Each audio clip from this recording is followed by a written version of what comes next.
Giving back more than you take out to support a thriving, sustainable, economically viable rural area.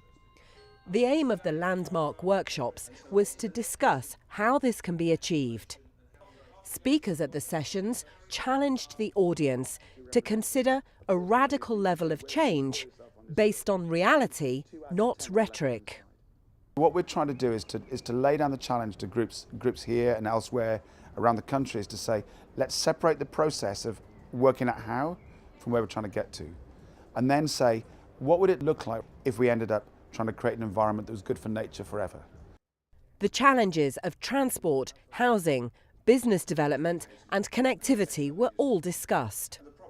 The countryside is part of our national wealth, so we have to use it. It's not a zoo. We also have to protect it for centuries, and therefore the way to do that is for that money that's made out of it, a proportion of that, to come back into it to sustain it for centuries, for our children, our grandchildren, our great-grandchildren.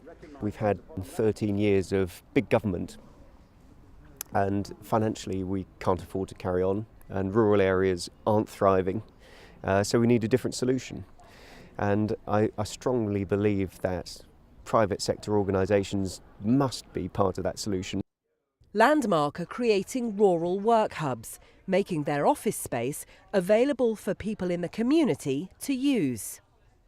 Very often you're isolated, perhaps running a small little business, perhaps yourself on a kitchen table. You know, if you go down to the local site, you've got someone that knows about health and safety, or knows about the environment, or knows how to put a tender together. It's that kind of information that makes it less scary for them and makes it help it to kind of help hold the hand through the whole process, really.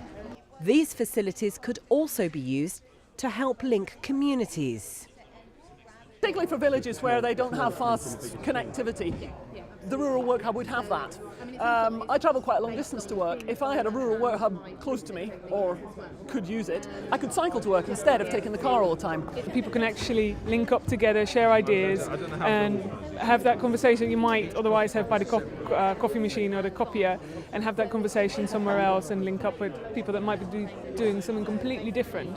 The message to the workshop audience: good ideas turned into clear projects. Brains first, then hard work.